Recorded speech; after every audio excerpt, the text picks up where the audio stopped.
All right, we'll try and get my colleague Susan Tehrani back in just a moment. Meanwhile, I'm told that we've got Professor Peter Kuznick, who's a professor of history and director of the Nuclear Studies Institute at the American University. He's joining us on this broadcast. Professor Kuznick, thank you very much indeed for joining us here on WION. Now, this is a development that a lot of people would look at with a lot of concern, because the American president, in his post on Truth Social, has now very clearly mentioned that the United States will deploy 2 nuclear submarines in suitable positions.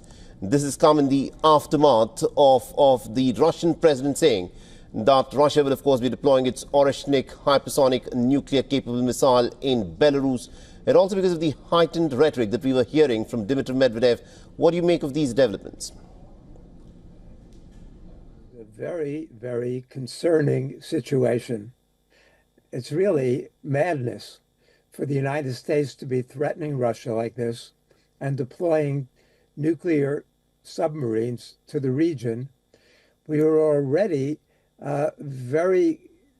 relations were very tense already. The United States said it's giving Russia 10 to 12 days to end the war in Ukraine, which is not going to happen. Putin does not give in to those kind of threats. And now, but everything is unraveling. We're mostly now, this is a distraction from the fact that the trade wars are going on across the planet, number one. Number two, Trump got a terrible jobs report this morning. The U.S. economy is doing very poorly at the moment. It was the worst 3-month stretch in terms of new jobs since 2010. But those distractions were an attempt to get Jeffrey Epstein off the front page. All anybody was talking about in the United States for days was Trump's cover-up of the Jeffrey Epstein scandal. We don't know what Trump's role is there, but clearly Trump has antagonized a big part of his base. And now, so what you have to worry about is that Trump is not quite all there mentally right now. And when you're dealing with nuclear war, you need a stable person in charge. Nobody should really be in charge of nuclear weapons, but there are 2 people now who can end life on the planet. One of them is Donald Trump, and the other is Vladimir Putin. Trump is very rash and impulsive. The United States often gets reports of incoming missile attacks that are false reports. In the past, we've always had leaders who have not responded with a retaliatory attack. But if you've got a Donald Trump there, and there's nobody in between Donald Trump and the nuclear football and the nuclear codes, then Donald Trump is in some ways unstable enough, maybe crazy enough, to actually think that a nuclear war is possible. We know that there are a lot of nuclear planners who believe a nuclear war is winnable. There were 2 very important articles last August 20th.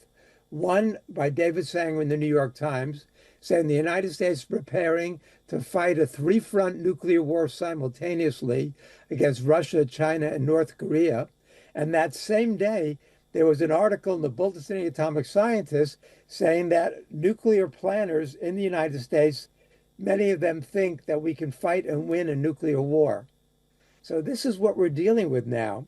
We've had more recently General Buchanan say that the United States can win a 3-front nuclear war, but should keep enough nuclear weapons in reserve to maintain America's hegemony. So you've got people there who are actually planning to fight a war with the possibility of it becoming a nuclear war, which means that all life on the planet is effectively threatened.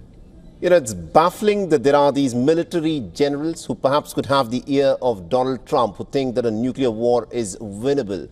But I want to draw your attention to what Donald Trump himself has put out in his social media post, where he says that a rhetoric such as this can have unintended consequences. Are we in that moment in history where it is difficult to predict as to which way things could take a turn? One, of course, hopes that calmer heads will prevail. But the fact is, as you pointed out, that probably some of this could just be a distraction to take the public's attention away from the Epstein files, from the poor economic data, the jobs-related data that has come in the United States of America.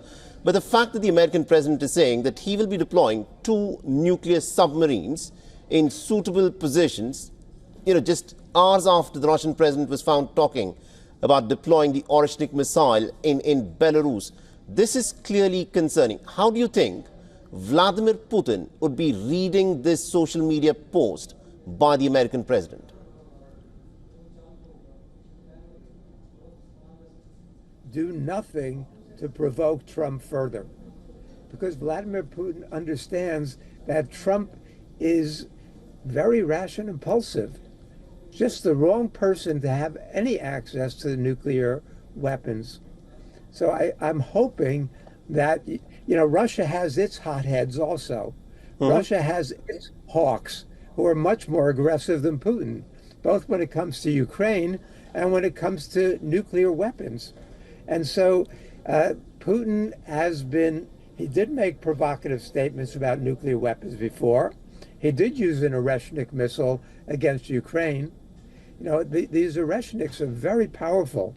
According to H.R. McMaster, the former U.S. National Security Advisor, McMaster said the U.S. won't have a missile defense system that can counter Russia's Oreshnik missiles for another 15 years. Absolutely. So what we've got now is a very, very precarious situation.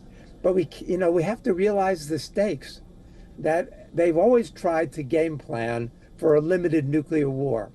But every time they try to do war games to have a limited nuclear war, it always ends up in a total nuclear war. Absolutely. And it's a danger. If even a small part of the global nuclear arsenal is used, it could be enough to trigger a nuclear winter. And so we don't need to fire them all. Even a fraction can trigger an event that could threaten life on the planet. So we have to step back from the brink. I mean, this is as crazy as it gets. And I'm very, very worried at the moment. It does not, of course, get crazier than this. And anyone who thinks that there can be something called a limited nuclear war has no idea as to how things will unfold once nations go up the escalatory ladder.